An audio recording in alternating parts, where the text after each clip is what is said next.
We finally got a WWE Women's Mid-Card Championship. We're going to crown a new champion, and for this women's title, it's going to be cross-brand apparently. So not doing an IC title just yet. So let me know what you guys think. Does that work for you? Do you think that it should have just been on like Smackdown or introduce the IC title, or is it just too many belts in general? I personally think that introducing one mid-card title for the women is a great idea, and it is long overdue. This will especially work because it doesn't really work for me right now when the shows are 2 hours, but when they go back to 3 hours, especially on Netflix, you're gonna have way more time and things could breathe again. It's funny to sit here and say that, you know, WWE should be 3 hours, but because there's a time where nobody wanted this, but it really feels like with the way they have booked things and they allow things to breathe and to go in more depth, I think that having the women's mid-card United States Championship will work come like January. But we got some names. Who will be the inaugural champion? Why does it matter? Let's look first at like Monday Night Raw's roster. We got the roster up over here. One of the names that I could see, so you're not gonna get like, to me, you're not gonna get like the giant names. You're not going to get Becky Lynch, who's off right now. I don't know if she's coming back or not, but you're not going to get your champions, your Liv Morgans, your Nia Jax. You're going to get maybe more established names, the up and coming names. Maybe those that could have like a really good shot. So I guess these are in alphabetical order, but whatever. Dakota Kai is on my list. I think that you have a lot to work with Dakota, who has been injured, has come back. I think that you can get her up there into the mid-card division. She kind of fits very well and will allow her to break out a little bit more, give Damage Control more credibility once again. It could really work for her as a potential inaugural champion. Not my most favorite pick because I think they need to do a lot more with her, give her more mic time, and establish her more as being kind of dominant. Next on the list, Lyra Valkyria. You had Lyra go through Queen of the Ring and make it really far. Thought she was in the finals against Nia Jax, but they really did push her. And since coming on the main roster, she's kind of done like a little bit and then hasn't been into anything substantial. Kind of mixing it up in like 6-woman tags here and there, but they haven't really pulled the trigger on giving her a storyline and to get into a real feud. I think she's a great wrestler. I think she has a lot to offer. And if you want somebody that's kind of a foundational piece for women's mid-card division, somebody that can really go put on good matches, and you do want to elevate and establish as a main star, I think Lyra is a great solid pick for a first-time United States Women's Champion. Now somebody else you can put on there, and she's Canadian, but whatever, Natalya. You could put Natalya if you want to put the title on a veteran, do that, but that feels kind of flat. If you're going to put it on Natty, she's been around forever, she's kind of done it all, and I don't think it would really excite fans if they saw Natalya get the belt. She's great though if you wanted to have that like Lyra go up against Natalya or something, just turn Natty heel like the Big Show a million times, and then you could have her be the one to go after the new champion.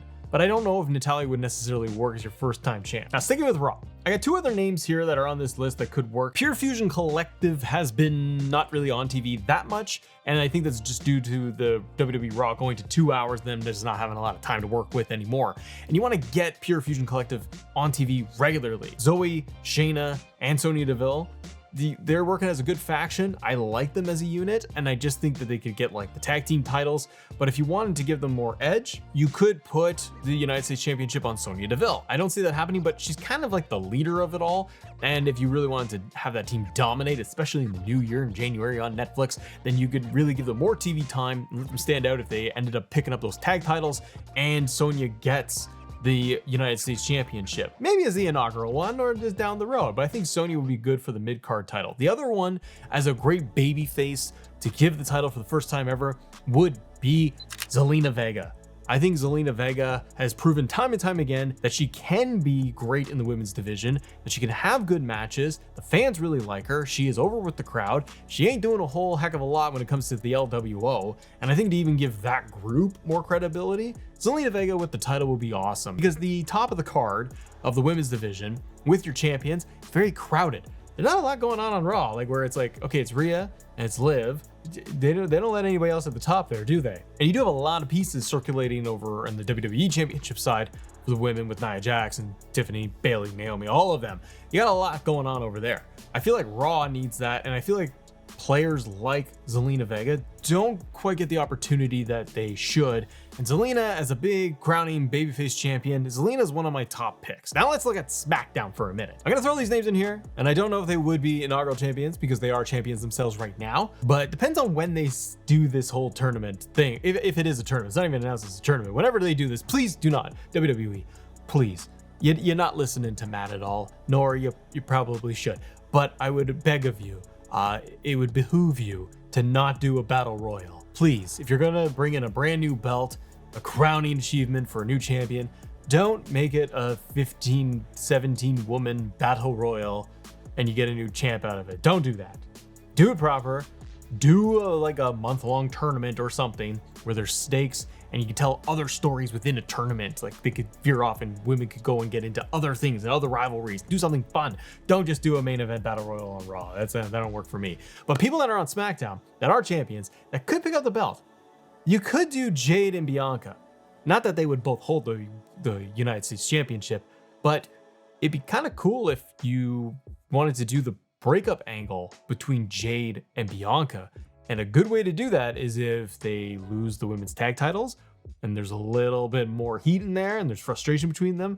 And then they both get into the United States Championship tournament, let's say, and you have Jade, for example, go through, dominate, and win the belt. Assuming maybe Bianca then gets jealous and maybe we see little hints of Bianca being a heel, which would be kind of interesting to see. I think that then you can have an amazing story between Bianca and Jade, and it would be for the belt, and you would have that match at WrestleMania. Or you could flip their roles and you could do it where Jade gets jealous and she's evil and she goes after Bianca and Bianca wins the women's championship, the United States Championship.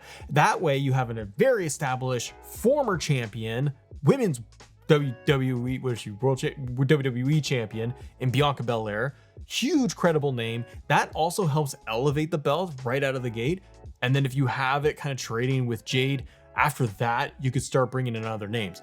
The question mark and the danger of having Jade Cargill win the US title is that would they keep her like undefeated and unbeatable? They've been beaten as a tag team, but Jade ain't losing much. And she can't do like 10, 15 minute matches as far as we know.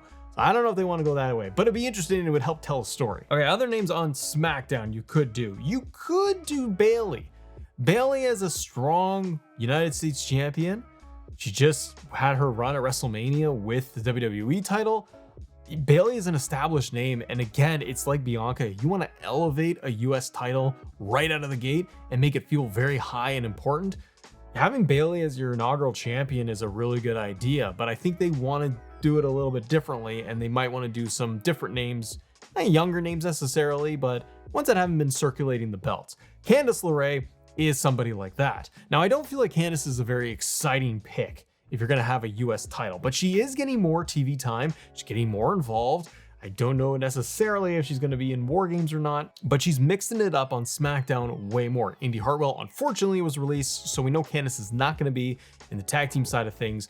She's speed champion now. She's current speed champion. You gotta have her be US champion as well. They got confidence in Candice LeRae. And again, an established name, one that works very well in the ring. And if you have her as she's a face right now, right? You can flip Candice heel, and that would totally work too. Okay, one of my absolute main picks, and I've seen it circulating online, it's not really surprising, but this person I feel definitely should be US champion, the inaugural one, or right there next in line. Chelsea Green. She is wonderful. She's a good worker. She is charismatic. She's funny. She can do the comedic stuff, but she can get serious. And I think it kind of be a good time to be able to put a belt on her. She's done such great work since coming into WWE once again, and they've really been able to elevate her. I think getting her with the singles title would be awesome. And more Chelsea Green across both brands, because that's the thing. Remember, this is going across both Raw and SmackDown. Having Chelsea float is a good thing because she can get a little serious, but she plays that comedic role very well. She can be just kind of the snarky heel that's kind of skirts her way through the division, holding onto the belt. Like, she doesn't look credible in storyline, like she could be beaten. But if she has Piper Niven by her side, that helps protect her and keep that belt with them and with Chelsea. I wish that Chelsea won Money in the Bank because I think it would have been hilarious and a lot of fun. But I think if she was US champion, it would do a lot as well. My next pick, somebody that is continuously doing more and more on SmackDown, Mi Mia Yim.